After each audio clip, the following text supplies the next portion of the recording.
Three populations, one name, and a divide so deep it nearly tore a country apart before it was even 10 years old. Most people who know anything about Jewish history know the broad outline: exile, dispersion, survival, return. What they do not know is that the Jews who returned to build the modern state of Israel in the 20th century were, in certain critical respects, strangers to one another. They shared a religion, a calendar, a scripture, but they had lived in entirely separate civilizations for 500 years, sometimes longer. They had developed different languages, different foods, different music, different legal traditions, different relationships to modernity, different skin tones, different economic profiles, and in some cases, different theological assumptions about the nature of God.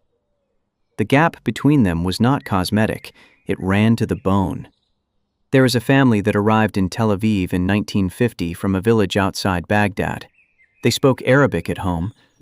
They ate lamb with tamarind and rice studded with raisins. The grandfather had memorized entire tractates of Talmud in a tradition of cantillation that dated back in an unbroken chain to ancient Babylon. They had never heard Yiddish. They had never seen a shtetl. They did not know who Franz Kafka was. The Europe that had just tried to annihilate an entire branch of their people was, to them, a distant and alien catastrophe. Their own catastrophe was happening right now, as they landed in a country run by Ashkenazi Jews from Poland and Russia, who looked at them and, in many documented cases, saw not brothers, but a problem to be managed. That family was Mizrahi, and their arrival triggered one of the least discussed social fractures in modern Jewish history. There is a number that appears in Israeli demographic records that historians of the mid-20th century have argued over for decades. In the mass immigration waves between 1948 and 1964, somewhere between 800,000 and 1 million Jews were expelled from or forced to flee Arab and Muslim-majority countries: Morocco, Iraq, Yemen, Egypt, Libya, Syria, Tunisia, Iran. This displacement, which mirrors the Palestinian refugee crisis in scale and in timing, appears in almost no mainstream Western accounts of the founding of Israel. The Palestinians appear in those accounts. The Mizrahi Jews do not. Why that omission existed, who benefited from it, and what it has done to Jewish identity across the last 70 years is one of the threads running through this story. We will come back to it.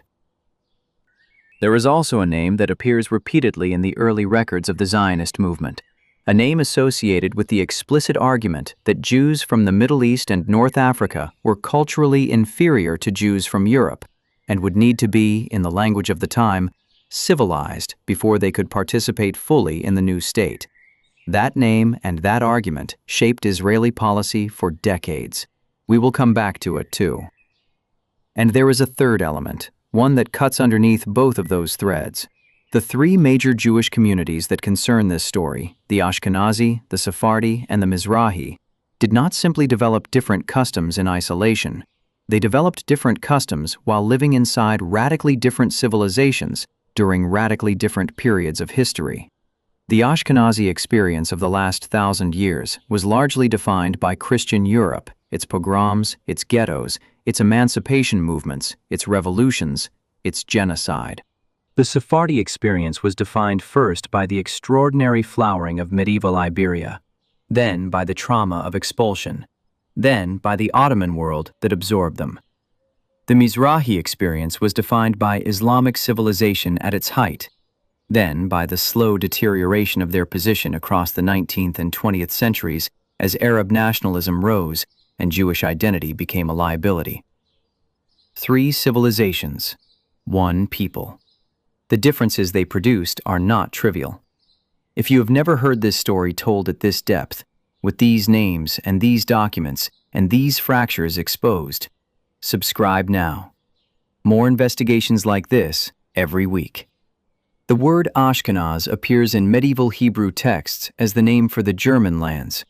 By the 10th and 11th centuries, Jewish communities had established themselves along the Rhine Valley, in cities like Worms and Mainz and Speyer. These communities were small, precarious, intellectually intense, and repeatedly targeted. The Rhineland massacres of 1096, carried out by Crusader armies on their way to Jerusalem, killed thousands of Jews in a matter of weeks.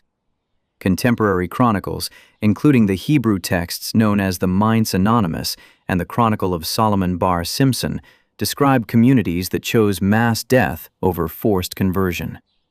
That choice, martyrdom rather than apostasy, became a defining element of Ashkenazi religious identity. The willingness to die for the sanctity of God, called Kiddush Hashem in the tradition, shaped Ashkenazi theology in ways that had no direct parallel in the Sephardi or Mizrahi experience. The communities that survived the Crusader violence rebuilt, migrated east, and over the following centuries spread across Poland, Lithuania, Russia, and the Austro-Hungarian Empire. By the 17th century, the great centers of Ashkenazi Jewish life were in Eastern Europe, in places like Krakow, Vilna, Prague, and later Warsaw. The culture that developed there was built around Torah study as the highest value. The yeshiva, the house of study, became the institution around which communal life organized itself. The language that developed was Yiddish, a fusion of medieval German, Hebrew, Aramaic, and Slavic elements that became, by the 19th century, the mother tongue of roughly 11 million people. The Ashkenazi encounter with modernity was violent and fast. The Haskalah, the Jewish Enlightenment of the 18th and 19th centuries, cracked open the ghetto walls and offered Jews participation in European intellectual and civic life, on the condition that they de-emphasize or abandon their particularity. Many did. The result was an explosion of Jewish creativity in European science, philosophy, law, medicine, and the arts. It also produced the first major internal rupture in Jewish life, the battle between tradition and modernity, between the rabbinical authorities who saw secular education as spiritual death and the reformers who believed that Jewish survival required engagement with the surrounding culture. That battle was fought first and most intensely in Ashkenazi communities, and it produced the movements that would define Jewish politics into the 20th century: Reform Judaism, Hasidism, Zionism, Socialism, the Bund. Zionism itself was almost entirely an Ashkenazi project in its founding decades. Theodor Herzl, who published his foundational text Der Judenstaat in 1896, was an Austro-Hungarian journalist from Budapest.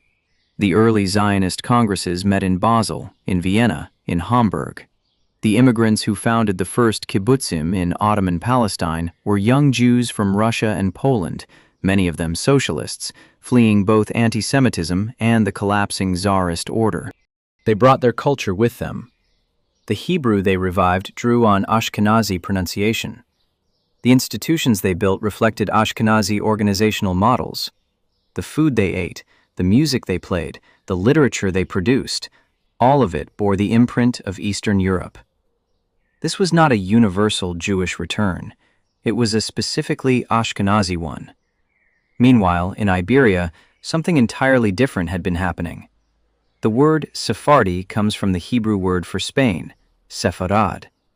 By the 10th century, the Jewish communities of Al-Andalus, the Muslim-ruled portion of the Iberian Peninsula, had produced one of the most remarkable intellectual flowerings in Jewish history. The scholars and poets of Córdoba and Granada and Toledo were writing in both Hebrew and Arabic. They were composing liturgical poetry of astonishing beauty, developing systematic Hebrew grammar, engaging with Aristotelian philosophy, serving as court physicians and diplomats, and building a vision of Jewish life that was cosmopolitan, aesthetically refined, and deeply embedded in the surrounding Islamic culture without being absorbed by it. The great figures of this period are not household names outside Jewish intellectual circles, but they should be. Shmuel Hanagid, who died in 1056, was simultaneously a rabbi, a Hebrew poet, and the military commander of the Berber kingdom of Granada. He led armies into battle while composing wine poems in the mode of Arabic literature.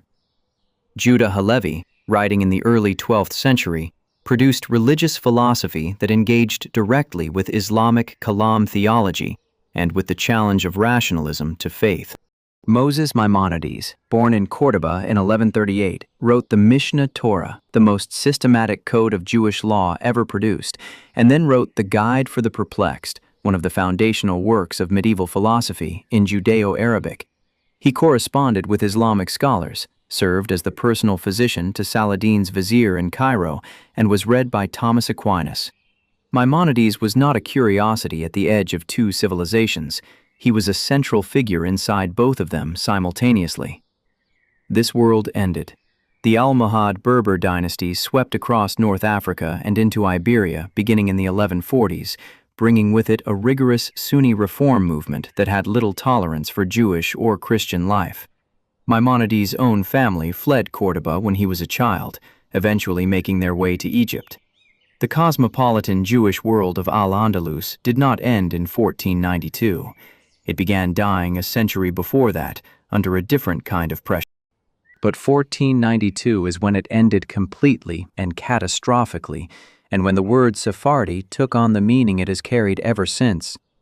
The Alhambra Decree, signed by Ferdinand and Isabella in March of 1492, the same year Columbus sailed under their patronage, ordered the complete expulsion of all Jews from the kingdoms of Castile and Aragon within 4 months. Historians estimate that between 150,000 and 200,000 Jews were expelled, though some estimates reach higher. Those who refused to leave faced forced baptism. The numbers who converted, the so-called conversos or new Christians, may have equaled or exceeded those who left. What happened to the conversos afterward? How many secretly maintained Jewish practice? How many assimilated entirely? How many were pursued by the Inquisition anyway, is a story of its own. The ones who left took their traditions, their liturgy, their Ladino language, which was Castilian Spanish written in Hebrew script, and their memories of Iberia, and dispersed across the Mediterranean world. The Ottoman Empire absorbed the largest number. Sultan Bayezid II reportedly said, upon hearing of the expulsion, that Ferdinand had impoverished his own kingdom and enriched the Ottoman one. The Sephardi communities that established themselves in Istanbul, Salonika, Izmir, and across the Levant brought printing presses, medical knowledge, commercial networks, and a legal tradition rooted in the decisions of the great Iberian rabbinical courts. In Salonika, which is now the Greek city of Thessaloniki, Jews became the majority population and dominated the city's port economy for over 4 centuries. When Salonika's Jews were deported to Auschwitz by the Germans in 1943, the port shut down for days because there was no one left who knew how to work. Of the approximately 50,000 Jews of Salonika, fewer than 10,000 survived. The Ladino language, that fossilized medieval Spanish, survived in the communities of the Balkans and the Eastern Mediterranean until the 20th century. Today, it has fewer than 60,000 native speakers, most of them elderly. The language is classified as severely endangered. The Sephardi tradition developed in this Ottoman and Mediterranean context, and it preserved certain features of the Iberian Golden Age. The Spanish and Portuguese communities that established themselves in Amsterdam, London, and Hamburg from the late 16th century onward became known for their philosophical sophistication and their engagement with secular culture. Baruch Spinoza, the philosopher who was excommunicated from the Amsterdam Sephardi community in 1656 for reasons that still produce scholarly argument, was the son of Portuguese converso refugees. His family carried the trauma and the intellectual tradition of Iberian Jewish life into Northern Europe, and Spinoza himself detonated that tradition into something that transformed European philosophy. The Amsterdam Sephardi community that cast him out did so in terms of the harshest excommunication document in their records. The exact reasons remain disputed. What is not disputed is that Spinoza, after his excommunication, continued to live in the Netherlands, to correspond with scientists and philosophers, and to produce work that defined the Enlightenment. The Sephardi experience was not monolithic. The communities of the Eastern Mediterranean developed very differently from those of Western Europe. The Sephardim of Istanbul and Izmir remained largely within the Ottoman framework, managing their communal affairs through the millet system, which granted religious minority communities a degree of legal self-governance. They were Ottoman subjects, embedded in Ottoman commerce and politics, reading Ottoman literature and sometimes writing their own contributions to it. Their encounter with European modernity came later, more suddenly, and more disruptively than that of the Ashkenazi Jews of the Haskalah era. When the Ottoman Empire began its long collapse in the 19th century, the Sephardi communities of the Eastern Mediterranean found themselves caught between rising nationalisms that often did not include them. And then there are the Mizrahi Jews, whose story is the least told and the most consequential for understanding the internal fractures of Jewish life today. The word Mizrahi means Eastern in Hebrew. It is a category that groups together communities with enormous internal differences, communities whose histories span from Morocco to Iran, from Yemen to Central Asia. What they share is not a common language or a common liturgical tradition in the specific sense. What they share is that they never lived in either Christian Europe or Ottoman Sephardi culture. They lived in the Islamic world, and they lived there for a very long time. The Jewish communities of Mesopotamia, the land between the Tigris and Euphrates rivers, the land that is now Iraq, may be the oldest continuous Jewish communities on earth.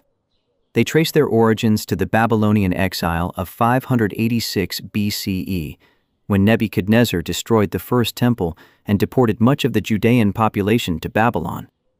Most of those exiles never went back. When Cyrus the Great of Persia conquered Babylon in 539 BCE and issued his decree permitting the exiled peoples to return to their homelands, the Jewish sources suggest that only a minority chose to return to the land of Israel. The majority stayed. Babylon was where they had built their lives. Babylon was where they would remain. What grew from that decision was one of the most extraordinary institutions in Jewish intellectual history. The Babylonian Talmud, compiled and edited across roughly 3 centuries, from approximately the 3rd to the 6th century of the Common Era, in the academies of Sura and Pumbedita in Mesopotamia, became the foundational legal text of Rabbinic Judaism. It is the Babylonian Talmud, not the Jerusalem Talmud, that became normative for virtually all Jewish communities everywhere. The Babylonian academies produced the Geonim, the great legal authorities of the 6th through 11th centuries, whose responsa, their written legal rulings on questions sent to them from Jewish communities across the known world, shaped Jewish law from the Atlantic coast of Morocco to the frontiers of India. The authority of Baghdad, not Jerusalem and not any European city, was the center of Jewish intellectual life for over 500 years. The Geonim wrote in Judeo-Arabic. The Baghdadi Jewish community was deeply integrated into the Islamic intellectual renaissance of the Abbasid Caliphate, the same renaissance that produced al-Khwarizmi's algebra, al-Kindi's philosophy, Ibn Rushd's commentaries on Aristotle. Jewish scholars participated in the translation movement that brought Greek philosophical and scientific texts into Arabic. Saadia Gaon, the head of the Sura Academy who died in 942, wrote the first systematic Hebrew grammar, translated the Torah into Arabic, composed liturgical poetry, and engaged directly with Islamic theological debates in defense of rational Judaism. He was a contemporary of the great Islamic philosophers, operating within the same intellectual atmosphere, answering the same questions. This civilization, stop. Picture what it actually was. A Jewish scholar in 10th century Baghdad would have had more in common intellectually with a Muslim philosopher in the same city than with a Jewish community leader in the Rhineland. The distance between them was not just geographic, it was civilizational. They were operating inside entirely different worlds of thought, different languages, different legal frameworks, different relationships to the surrounding culture. The Rhineland Jews were a small, persecuted minority inside a hostile Christian civilization, developing their tradition in defensiveness and isolation. The Baghdadi Jews were members of a recognized religious community within a sophisticated Islamic empire, contributing to and drawing from the same intellectual tradition as their neighbors, doing business with them, debating with them, occasionally intermarrying with them despite religious prohibitions on both sides. The Yemeni Jewish community presents a particularly striking case study. Jews in Yemen trace their presence there to antiquity. with traditions placing it before the destruction of the First Temple. By the time Islam arrived in the 7th century, there were Jewish communities throughout the Arabian Peninsula. The Yemeni Jews who survived the subsequent centuries of Islamic rule developed a liturgical tradition of extraordinary antiquity and specificity. Their cantillation of the Torah, the musical system for chanting the scriptural text, preserved elements that some scholars, including the musicologist Abraham Idelson in the early 20th century, argued were closer to ancient Levantine musical traditions than anything preserved in European Jewish practice. Their Hebrew pronunciation was distinct from both Ashkenazi and Sephardi norms, and it played a significant role in the debates over what the revived Hebrew of modern Israel would sound like.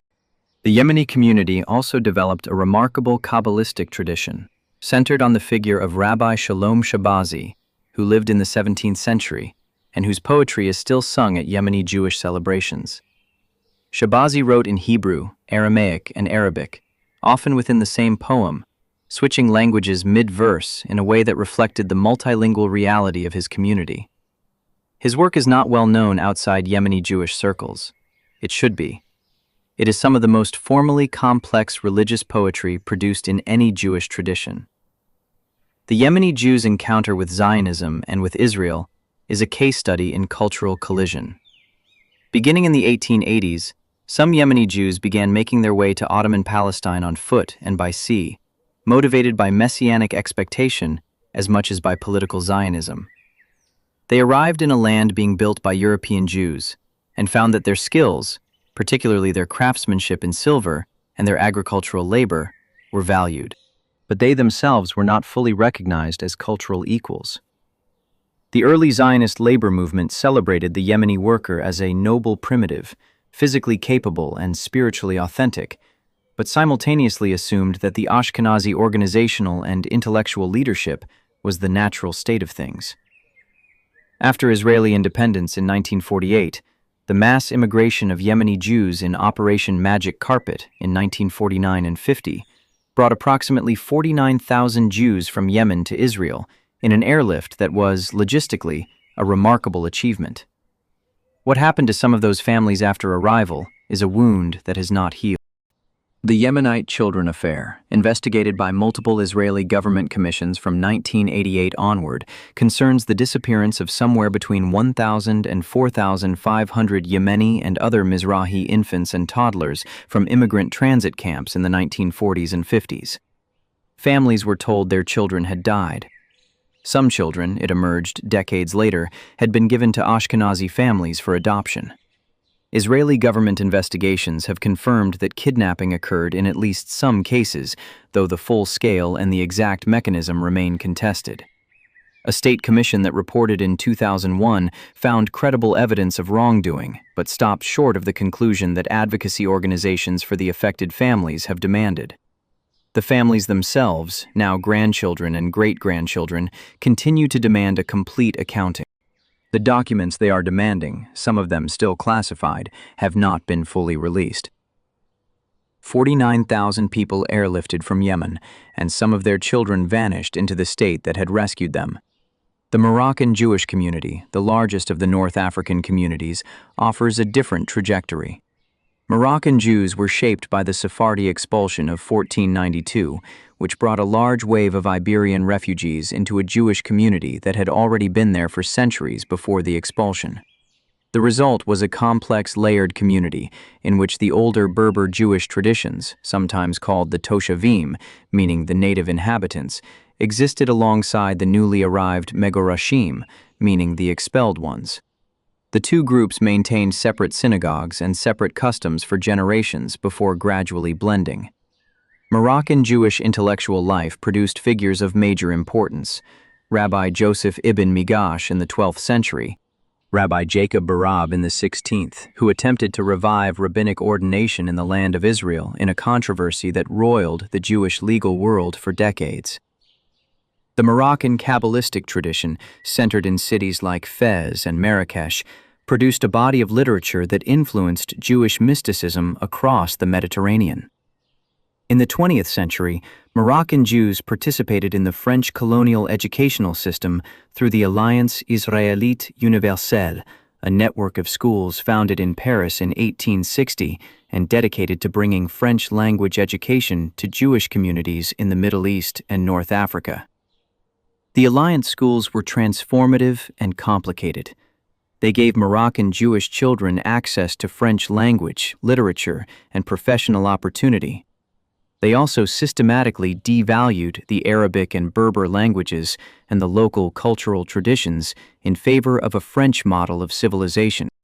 The director of the Alliance Network once described the goal as tearing the Jewish child away from the East and delivering them to Europe. The implication, stated plainly in internal documents of the organization, was that Eastern culture was something to be escaped, that Europeanization was progress. That logic, stated by a Jewish organization about other Jews, mirrors the logic that would later shape how Mizrahi immigrants were treated in Israel. The Iraqi Jewish community, which by the early 20th century numbered somewhere between 80,000 and 100,000 people in a country of roughly 3 million, had by that point produced 3,000 years of continuous communal life in Mesopotamia. They were merchants, bankers, lawyers, doctors, musicians. In Baghdad, Jews owned a significant portion of the city's commercial real estate and dominated certain sectors of the import-export economy. The Sassoon family, originally from Baghdad, had built one of the great trading houses of the 19th century, with operations spanning from Mumbai to London to Shanghai. David Sassoon, who died in 1864, managed an empire from his base in India that connected the British cotton trade, the Chinese opium trade, and the textile markets of the Middle East. His descendants became British aristocrats, patrons of the arts, members of parliament. The poet Siegfried Sassoon, who survived the First World War and whose anti-war poems are among the most powerful in the English language, was David Sassoon's great-great-nephew. The Iraqi Jewish community's relationship to Iraqi nationalism in the early 20th century was complicated by the simultaneous emergence of Zionism as a political movement. Many Iraqi Jews were deeply embedded in Iraqi civic and intellectual life and had little interest in emigrating to Palestine. The poet Anwar Shaul, who died in 1984, spent his career writing Arabic poetry and fiction, editing Arabic-language literary journals, and arguing that Iraqi Jews were Arabs of the Jewish faith, inseparable from the civilization in which they had lived for millennia. This position was not unusual. It was, in fact, the majority position among Iraqi Jews in the 1920s and 30s. What changed it was not Zionism alone. What changed it was a series of catastrophic events, beginning with the Farhud, the violent pogrom that erupted in Baghdad on the 1st and 2nd of June 1941 during the festival of Shavuot. Iraqi army soldiers and urban mobs attacked Jewish neighborhoods in Baghdad, killing somewhere between 170 and 180 Jews, wounding hundreds more, looting Jewish businesses and homes. The Farhud came after a pro-Nazi coup led by Rashid Ali al-Gailani had briefly taken power in Iraq before being suppressed by British forces. In the power vacuum of the British re-entry, the attack on the Jewish community was, in the analysis of historians like Shmuel More and Zvi Yehuda, a product of both the broader regional influence of Nazi propaganda and the specific anxieties of Iraqi Arab nationalism about Jewish economic power and Zionist politics. The word Farhud in Arabic can be translated roughly as violent dispossession. The Iraqi Jewish community used it to name what happened to them, and they never forgot it. After the Farhud, Jewish emigration from Iraq increased, but slowly. The majority of Iraqi Jews still remained in Iraq through the 1940s. What accelerated their departure was the aftermath of the 1948 Arab-Israeli War and the Israeli Declaration of Independence. In 1948 and 49, the Iraqi government stripped Jews of citizenship rights, dismissed Jewish civil servants from government positions, froze Jewish bank accounts, and arrested and executed Jewish community leaders on charges of communism and Zionism that were, in many cases, fabricated. The most prominent execution was that of Shafiq Ades, one of the wealthiest Jews in Iraq, hanged in the city of Basra in September 1948 before a large crowd in what was widely seen by the Jewish community as a message about their future in the country. By 1951, the Iraqi government passed a law stripping Jews who emigrated of their citizenship and allowing the state to seize their assets. Operation Ezra and Nehemiah, the Israeli airlift that brought Iraqi Jews to Israel between 1950 and 1952, carried approximately 120,000 people. They arrived having abandoned or lost almost everything they owned. Many of them had been bankers, lawyers, engineers, physicians, musicians in Baghdad. In Israel, they were placed in transit camps called ma'abarot, which were in many cases tin-roofed shacks in the desert and assigned to manual labor.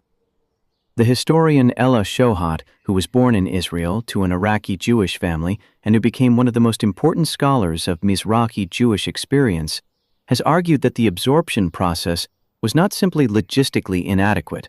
It was ideologically structured to produce a specific outcome: the erasure of Mizrahi cultural identity and its replacement with a European Jewish norm. Her argument, first developed in her 1988 essay, Sephardim in Israel, Zionism from the Standpoint of Its Jewish Victims, generated enormous controversy when it was published and remains contested today. But the evidence she marshaled, drawn from Israeli educational records, housing allocation data, and the documented statements of Israeli officials, is substantial. The documented statements are the most disturbing part. David Ben-Gurion, the first Prime Minister of Israel, referred in private correspondence to the mass immigration of Middle Eastern and North African Jews in terms that reflected an assumption of their cultural inferiority.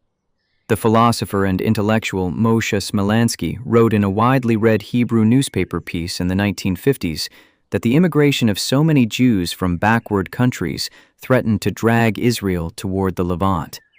The word Levant, in that usage, was not a geographic description. It was a value judgment. The Levant was chaos, irrationality, primitivity. Europe was order, reason, progress.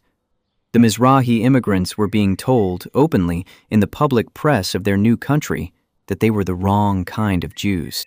This matters for understanding what Jewish identity actually is and why it is not a single thing. The religious dimensions of the difference between these communities run deeper than cuisine and music. The legal codes that govern Jewish practice differ systematically across the communities. The Ashkenazi legal tradition is codified most authoritatively in the Shulchan Aruch, a 16th century code written by the Sephardi rabbi Joseph Caro and then annotated by the Ashkenazi rabbi Moses Isserles, whose glosses are called the Mappa, the tablecloth. Caro and Isserles disagreed on hundreds of specific points of law. When they disagreed, Ashkenazi Jews followed Isserles, and Sephardi and Mizrahi Jews followed Caro. The disagreements cover the specifics of Sabbath observance, dietary laws, prayer liturgy, marriage and divorce law, business ethics, and virtually every other domain of Jewish practice. These are not superficial differences. The prayer liturgy itself differs significantly. Ashkenazi Jews use a rite called Nusach Ashkenaz, or in certain Hasidic communities, Nusach Sephard, which is confusingly named since it was developed in the Hasidic movement in Eastern Europe and has only indirect relationship to actual Sephardi practice. Sephardi and Mizrahi communities use a variety of rites, including Nusach Edot HaMizrach, the rite of the Eastern communities. The specific prayers included, their order, their melodies, the liturgical poems added for holidays. All of these differ across the traditions. The musical traditions are perhaps the most immediately audible difference. Ashkenazi synagogue music developed in Central and Eastern Europe, absorbing elements of German church music, Eastern European folk melody, and the distinctive modal system called Nusach that is unique to Jewish liturgical tradition. It produced composers like Solomon Solzer in Vienna, Louis Lewandowski in Berlin, and the great cantors of the early recording era, Jossele Rosenblatt and Jan Pearce, whose voices defined a certain idea of Jewish prayer for the 20th century. Mizrahi synagogue music developed in an entirely different tonal universe: Arabic maqam modes, Turkish maqam scales, the percussion and string instruments of the Middle East, All of these shaped a liturgical sound that is technically intricate, physically involving, and completely alien to the ear trained on European musical norms. The Iraqi piyut tradition, the liturgical poetry tradition, involves specific melodic modes tied to specific liturgical functions. To hear an Iraqi Jewish community sing the Kiddush, the blessing over wine on the Sabbath, is to hear something categorically different from the Ashkenazi Kiddush melody, even though the words are almost identical. The differences in how Passover is observed offer a particularly vivid illustration. Ashkenazi Jews developed a custom, rooted in a specific medieval legal decision about the risk of grain leavening, of forbidding the consumption of kitniot during Passover. Kitniot means legumes and rice. Ashkenazi Jews on Passover do not eat rice, corn, beans, lentils, peas, or any of a long list of related foods. Sephardi and Mizrahi Jews, whose legal tradition never accepted this restriction, eat rice freely on Passover. This is not a trivial difference for anyone who has ever tried to cook a full week of Passover meals. It is a completely different culinary reality.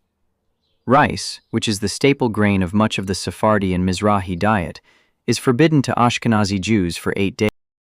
The Israeli rabbinic establishment, which was and remains dominated by Ashkenazi halakhic norms in many of its official institutions, spent decades in implicit and sometimes explicit conflict with Sephardi and Mizrahi communities over whose customs would have official recognition.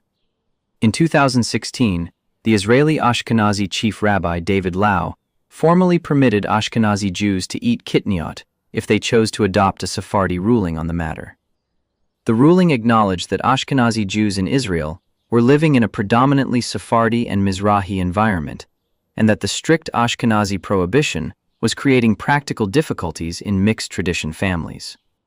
The ruling generated pushback from segments of the Ashkenazi Orthodox community who viewed it as a capitulation to external pressure. The debate about a Passover rice permission may seem comic to an outsider. To communities for whom legal continuity across generations is a form of connection to their ancestors, it was serious. The Sephardi chief rabbinate of Israel has occupied a structurally distinctive position since the founding of the state. The office of Sephardi chief rabbi, whose occupant bears the traditional Sephardi title Rishon LeZion, meaning the first in Zion, has historically served as the representative authority for all non-Ashkenazi Jewish communities, which means in practice that a single office is supposed to represent the enormously diverse traditions of Moroccan, Iraqi, Yemeni, Syrian, Libyan, Tunisian, Egyptian, Iranian, and other communities that share almost nothing except not being Ashkenazi.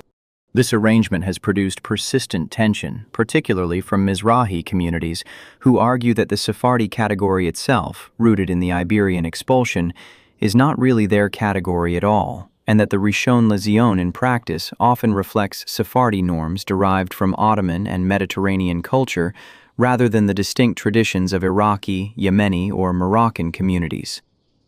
The Mizrahi political movement in Israel, which coalesced around the founding of the Shas Party in 1984, was in part a response to this sense of double displacement. Shas was built by the followers of the Rabbi Ovadia Yosef, an Iraqi-born posek, a decisive legal authority who had served as Sephardi chief rabbi of Israel from 1973 to 1983. Ovadia Yosef was, by any measure, one of the most formidable halakhic minds of the 20th century. He wrote over 5,000 legal responsa, revived attention to Sephardi legal traditions that had been marginalized, and argued that the normative position for all non-Ashkenazi communities should be the rulings of Joseph Caro's Shulchan Aruch, rather than the various local customs that had developed in different diaspora communities. He was also politically combative, capable of rhetoric that regularly generated controversy, and devoted to the creation of an institutional power base for Mizrahi Jews within the Israeli political system. Shas became one of the most durable political parties in Israeli history, repeatedly holding the balance of power in coalition negotiations. The emergence of Shas was inseparable from the economic grievances of the Mizrahi community. Studies of Israeli economic data from the 1960s through the 1980s showed a persistent gap between Ashkenazi and Mizrahi household income, educational attainment, and professional status.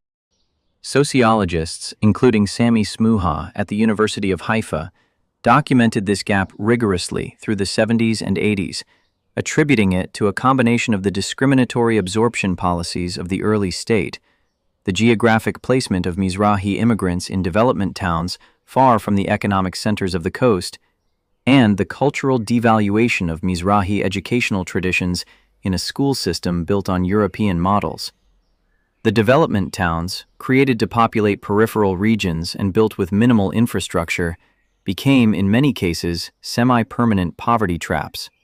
Their populations were overwhelmingly Mizrahi. Remember the gap between the family arriving from Baghdad in 1950 and the country they arrived in? Now add one generation. The children of that family grew up in a development town in the Negev desert, attended schools that taught them European Jewish history and offered minimal acknowledgement of their own traditions, and came of age in a labor market where the prestigious positions were held predominantly by Ashkenazi families with generational advantages in education and social capital. By the 1980s, the data on that gap was not invisible. It was documented, argued about, and politically explosive. The Mizrahi vote swung Israeli elections. It is still swinging them. The Iranian Jewish community occupies a position within the Mizrahi category that deserves separate attention, because the Persian Jewish experience is both ancient and deeply distinctive. Iranian Jews trace their presence in Persia to the Babylonian exile and to the subsequent Persian Empire under Cyrus and Darius, who figure prominently in the Hebrew Bible. The Book of Esther is set in the Persian court of Ahasuerus, identified with the historical Xerxes. The Book of Ezra records Persian support for the return of Jewish exiles to Jerusalem. Persian Jewish tradition, therefore, claims a relationship with Persian civilization that predates Islam by over 1,000 years. The Jewish communities of Iran, centered in Tehran, Isfahan, Shiraz, and other cities, developed under a series of Islamic dynasties, experiencing periods of relative security and periods of harsh persecution. The Safavid dynasty, which established Shia Islam as the official religion of Persia in the 16th century, introduced legal categories defining Jews as ritually impure that had severe practical consequences for Jewish economic and social life.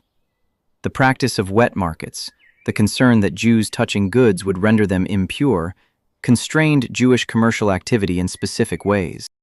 The 19th century saw periodic outbreaks of violence against Jewish communities, including the forced conversions in Mashhad in 1839, in which the entire Jewish community of that city was forced to convert to Islam outwardly, while maintaining Jewish practice in secret for generations. The Mashhadi Jews, even after emigrating, preserved a distinctive identity as a crypto-Jewish community.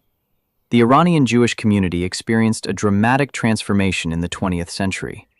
The Pahlavi dynasty, which ruled Iran from 1925 to 1979, formally ended the legal discrimination against Jews and opened professional and educational opportunities that had previously been closed. Iranian Jews entered the professions, founded businesses, and became prominent in Iranian commercial and intellectual life. The community was largely well integrated into the Shah's Iran, and many Iranian Jews held positions of influence. The Alliance Israelite Universelle schools operated in Iran as they did in Morocco, bringing French-language education to Jewish communities, and the Iranian Jewish community developed significant connections to both France and the United States, as well as to Israel. The Islamic Revolution of 1979 ended this period. Ayatollah Khomeini's new regime was hostile to Israel and to Zionism, and the position of Iranian Jews became immediately precarious. The revolution executed several prominent Jewish community leaders, including Habib El-Ghanian, the president of the Jewish community of Iran, who was accused of Zionism and espionage and shot in May 1979. The message was unambiguous. Between 70,000 and 100,000 Iranian Jews left the country in the years immediately following the revolution, most of them going to the United States, particularly to Los Angeles, which became home to the largest concentration of Iranian Jews outside Israel. The remaining community, estimated at between 8,000 and 15,000 today, is the largest Jewish community in a Muslim-majority country, existing in a complex and precarious situation under a government that officially denies the Holocaust, while simultaneously insisting that Iranian Jews are different from Israeli Zionists. The Los Angeles Iranian Jewish community is large enough and cohesive enough that it has developed its own distinct cultural and institutional life, including Persian-language Jewish media, specific synagogues, and social networks that operate largely separately from both the Ashkenazi Jewish establishment and the broader Mizrahi Israeli community. They are, in a genuine sense, a distinct sub-community within the already diverse Mizrahi category. The Moroccan Jewish community, which produced the largest single wave of Sephardi and Mizrahi immigration to Israel, having numbered roughly 250,000 to 300,000 at its peak in the 1950s, and having shrunk today to a few thousand elderly people remaining in Morocco, has had the most significant long-term demographic impact on Israeli culture. Israeli music, Israeli food, the celebration of the Mimuna festival at the end of Passover, the prominence of certain Moroccan rabbinic figures, all of these have brought aspects of Moroccan Jewish culture into the mainstream of Israeli life in ways that would have seemed unlikely given the circumstances of the 1950s and 60s. The Mimuna, a Moroccan Jewish celebration on the night after Passover ends, involving particular foods and the opening of homes to neighbors for feasting, was effectively unknown outside Moroccan Jewish communities in the early decades of Israeli statehood.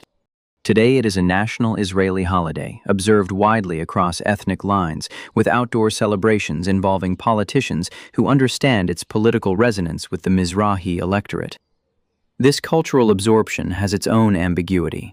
When Moroccan Jewish culture becomes Israeli national culture, it enters a process that does not necessarily preserve or honor the specific knowledge that produced it. The Mimuna is celebrated, but the Judeo-Moroccan dialect of Arabic, the Hakatiya language of the Moroccan Sephardim, which combined Castilian Spanish with Arabic and Hebrew, the specific legal responsa of the great Moroccan rabbinical courts, the specific musical traditions of the Malouf and the Piyutim of the Moroccan synagogue, most of this is disappearing with the generation that carried it. The demographic transformation of Israel over 7 decades is one of the most remarkable reversals in the sociology of Jewish life. In 1948, the founding population of Israel was predominantly Ashkenazi, and the Ashkenazi elite dominated the political, military, economic, and cultural institutions of the new state. By the early 21st century, roughly half of Israeli Jews were Mizrahi by origin, and the political center of gravity had shifted accordingly. The Likud party, founded by Menachem Begin and brought to power in the political earthquake of 1977, built its majority largely on Mizrahi voters who had been consistently failed by the Labour Party establishment. Begin's 1977 victory was the first time the Israeli left had lost a national election, and it was driven in significant part by the Mizrahi community's rejection of a party that had treated them as a social problem to be managed. Begin himself was Ashkenazi, born in Brest-Litovsk in what is now Belarus. But he understood the grievance of the Mizrahi community in a way that the labor establishment did not, partly because his own experience as a refugee who had survived Siberian labor camps and built a political career in opposition to an entrenched establishment gave him an intuitive sympathy for those who had been written out of the story. His emotional meeting with Moroccan Jewish crowds at campaign rallies in the 1970s, the reciprocal embrace between a Polish-born Zionist veteran and communities who felt they had been treated as second-class citizens in their own country, produced images that changed Israeli politics permanently. The internal diversity of Jewish tradition extends beyond these 3 major categories. The Ethiopian Jewish community, known as Beta Israel, presents a case that challenged halakhic authorities to determine whether they were Jews at all by the standards of rabbinic law. The Beta Israel tradition developed in complete isolation from rabbinic Judaism, apparently diverging before the codification of the Talmud and preserving biblical practices, including animal sacrifice, that mainstream Judaism had abandoned after the destruction of the Second Temple in 70 CE. Their scriptures were in Ge'ez, the classical Ethiopian language, rather than in Hebrew or Aramaic. They observed the Sabbath and the dietary laws and practiced circumcision, but their versions of these practices differed from rabbinic norms in significant ways. The question of whether Ethiopian Jews were genuinely Jewish by rabbinic standards was formally addressed by Ovadia Yosef in 1973, when he ruled that the Beta Israel were indeed Jews, descendants of the lost tribe of Dan, and therefore subject to the law of return and entitled to Israeli citizenship. His ruling was controversial among Ashkenazi halakhic authorities and was not universally accepted. When Ethiopia's communist Derg government made life increasingly dangerous for the Beta Israel community in the late 1970s and 80s, Israel mounted two major airlifts, Operation Moses in 1984-85 and Operation Solomon in 1991, bringing approximately 14,000 and 14,500 Ethiopian Jews respectively. Today, there are roughly 160,000 Ethiopian Jews in Israel, and their experience of immigration, like that of the Mizrahi communities before them, has included discrimination, poverty, and institutional barriers that have produced their own political movements and their own documentation of grievances. The B'nai Israel of India and the Cochin Jewish community of Kerala represent yet another strand of the diaspora, one that developed entirely outside the framework of Rabbinic Judaism as it evolved in the Middle East and Europe. The Cochin Jews, who traced their presence in India to the 1st century of the Common Era, were among the first Jewish communities to encounter the Portuguese colonial expansion in the 16th century, and among the first to experience the specific horrors that Portuguese Inquisition extended to India, targeting conversos who had come with the colonial apparatus. Their synagogue in Madancherry, the Paradesi synagogue built in 1568, is still standing, though the community that built it has nearly entirely emigrated to Israel, leaving behind a building that is now a tourist attraction in a city largely unaware of the civilization it once housed. These communities collectively challenge any simple narrative of Jewish identity. The scholars who have thought most carefully about this have generally concluded that what holds Jewish communities together across these enormous differences is not ethnic homogeneity, which never existed, and not cultural uniformity, which also never existed, but rather a set of shared textual commitments, shared calendar observance, shared legal obligations that are interpreted differently in different communities, and a shared narrative of origin and covenant that is itself interpreted differently in different communities.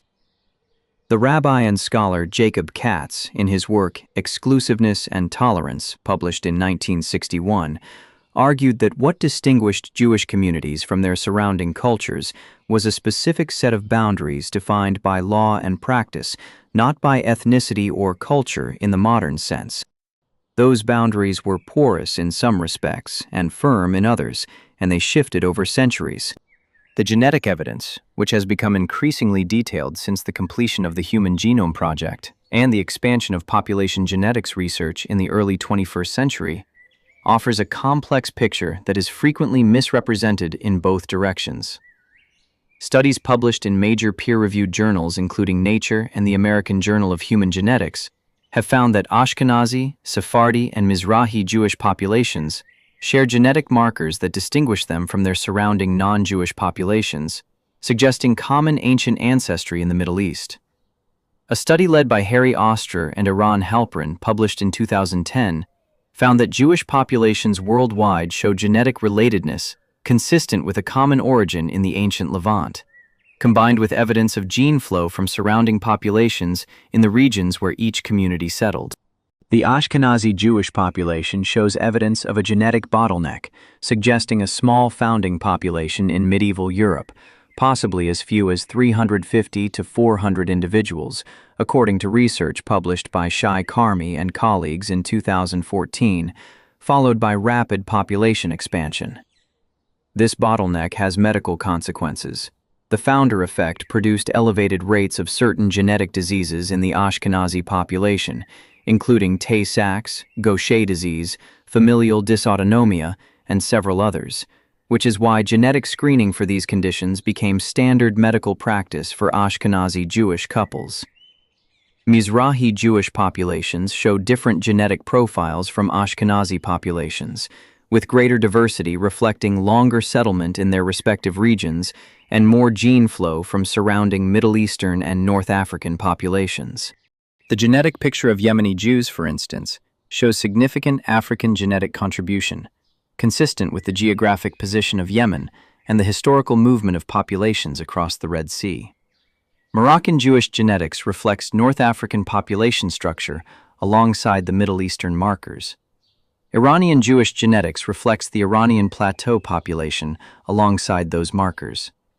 None of this resolves the question of Jewish identity, which is not primarily a genetic question.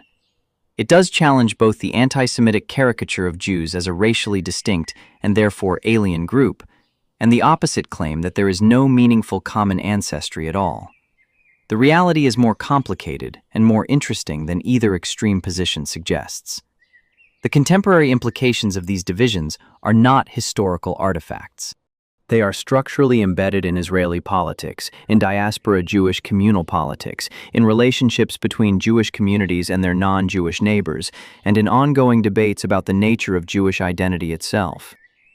In the United States, the Jewish community is approximately 70% Ashkenazi by origin, though this is changing as Sephardi and Mizrahi immigration has increased and as intermarriage has blurred boundaries within the Jewish community. The major Jewish religious denominations, Reform, Conservative, Orthodox, were all founded by Ashkenazi Jews reflecting Ashkenazi experience of modernity, and they have remained predominantly Ashkenazi in their cultural assumptions, even as they have become increasingly diverse in their membership. The Reform movement's early practice of holding services in German rather than Hebrew, its abandonment of head coverings and the strict dietary laws, its embrace of mixed gender seating, all of these reforms were responses to specifically Ashkenazi encounters with German Enlightenment culture. They made little sense as responses to the situation of Moroccan Jews in 1950s Casablanca, who were dealing with entirely different pressures. The emergence of Sephardi and Mizrahi voices in American Jewish intellectual and cultural life has been slow, and it accelerated significantly only in the 21st century. Scholars like Ella Shohat, Amiel Alcalay, and Rachel Shabi have done important work in recovering Mizrahi history and challenging the Ashkenazi-centric assumptions that dominated American Jewish culture. Organizations like the Sephardic Heritage Organization and the journal Memuna have worked to preserve specific cultural traditions that are genuinely at risk of disappearing. In France, where the Jewish community is the largest in Europe at somewhere around 450,000 to 500,000 people, the demographic picture looks very different from the American one. French Jewry is predominantly Sephardi and Mizrahi, the product of mass immigration from North Africa, particularly from Algeria, Morocco, and Tunisia in the 1950s, 60s, and 70s. The Algerian Jewish community arrived largely after Algerian independence in 1962, having been French citizens since the Crémieux Decree of 1870, which granted Algerian Jews French citizenship while explicitly excluding Algerian Muslims. The history of that decree, its logic, its consequences for Algerian Jewish and Muslim relations, and its role in the colonial structure of French Algeria, is a story that illuminates the ways in which Jewish communities were positioned and repositioned by colonial power in ways that created lasting intercommunal tensions. The French Jewish community's experience of the Holocaust was shaped by the Vichy government's active collaboration with Nazi deportation policies. 80,000 French Jews were deported, of whom approximately 2,500 survived. The specifics of Vichy collaboration were denied or minimized in official French memory for decades after the war. The trial of Klaus Barbie in Lyon in 1987 was a significant moment in French confrontation with this history.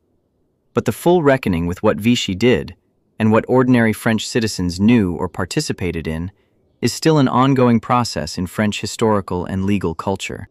In France today, anti-Semitic violence is predominantly associated with actors from within the large North African Muslim immigrant community, many of whose members bring both historical memory of Palestinian displacement and resentment of French colonial structures, in which Jews occupied an ambiguous, privileged position.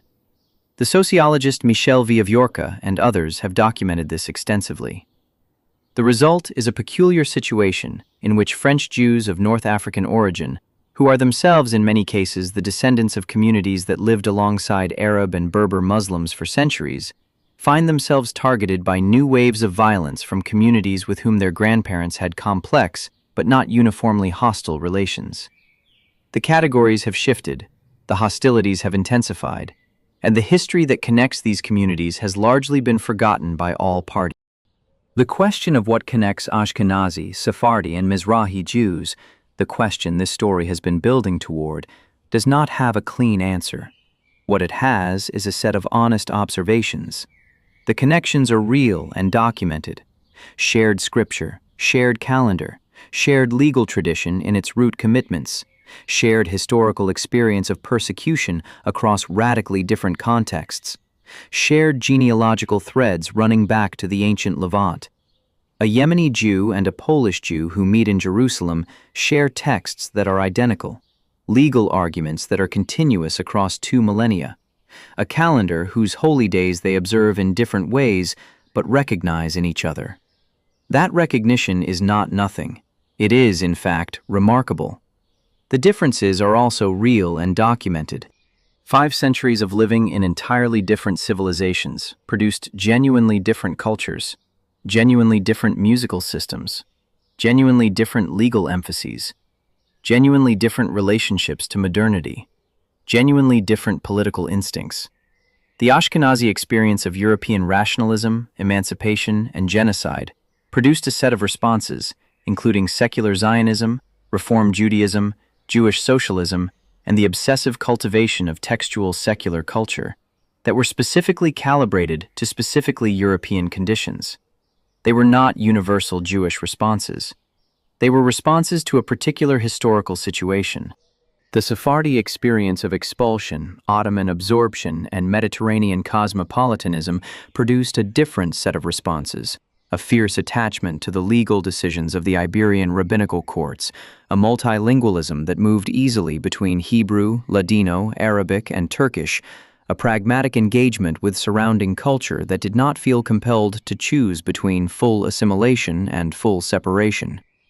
The Mizrahi experience of Mesopotamian rootedness, Islamic civilization, and catastrophic 20th century displacement produced yet another set of responses, including the political assertion of Shas, the cultural revival movements of the 21st century, and the still unresolved demands for justice from communities whose history was denied or minimized by the state that received them. The historian Avi Shleim, born in Baghdad in 1945, who became one of the most prominent critics of Israeli policy as a professor at Oxford University, has described his own trajectory from Iraqi Jewish child to British academic as a journey through identities that none of the available categories could fully contain. He is Iraqi, in the sense that Baghdad shaped everything about his early life. He is Jewish, in the sense that his community's history goes back 3,000 years in Mesopotamia. He is British, in the sense that he has spent his professional life in England. He is not Ashkenazi, not Sephardi in the Iberian sense, not fully Israeli, not Arab, though his mother tongue was Arabic and his earliest cultural formation was Arabic. The categories fail him. They fail most Mizrahi Jews. This is not a minor inconvenience. It is a structural problem in how Jewish identity has been narrated, by Jews and by the outside world alike. What is left, after all of this, is a community of communities, connected by threads that run deep and divided by histories that run just as deep. The attempt to flatten that into a single story, whether in the service of Zionist solidarity or anti-Semitic caricature or simple convenience, has always required silencing the people whose stories do not fit the chosen narrative. The silencing is documented. The documents are in archives in Jerusalem, in Washington, in London, in Baghdad before the archive was destroyed. They describe absorption policies designed to undo centuries of Mizrahi culture in a single generation. They describe the deliberate mapping of development towns to peripheral regions where Mizrahi communities would be geographically isolated from economic opportunity. They describe the instruction given to teachers in Israeli immigrant schools to discourage children from speaking Arabic at home. The generation that received those instructions is now in its 70s and 80s. Their children and grandchildren, who grew up with attenuated connection to Moroccan or Iraqi or Yemeni culture, are now leading the Mizrahi cultural revival movements that have emerged in Israel and in the diaspora over the last 2 decades. They are learning Arabic. They are recovering piyutim, liturgical poems, that their grandparents knew by heart and their parents forgot. They are making films and writing novels in Hebrew about the world their families came from. They are demanding the documents still classified in the Yemenite children affair. There is a file in the Israel State Archives in Jerusalem, reference classification relating to the absorption of Yemeni immigrants from the early 1950s, that researchers have been attempting to access for 30 years. As of the most recent legal proceedings in 2022, portions of it remain classified. The Israeli government's position is that releasing certain documents could harm the security of the state or the privacy of individuals. The families of the children who disappeared think the real reason is different. Tell us in the comments which part of this story they never taught in school. The file sits in Jerusalem, in a building 8 minutes from the Western Wall, in a country that has officially acknowledged that some children were taken and cannot explain, in any document it will release, where all of them went. Somewhere in that archive, in paper that has survived 7 decades without being read by the people who need to read it most, is either an answer or the most carefully organized absence of one in the history of the state.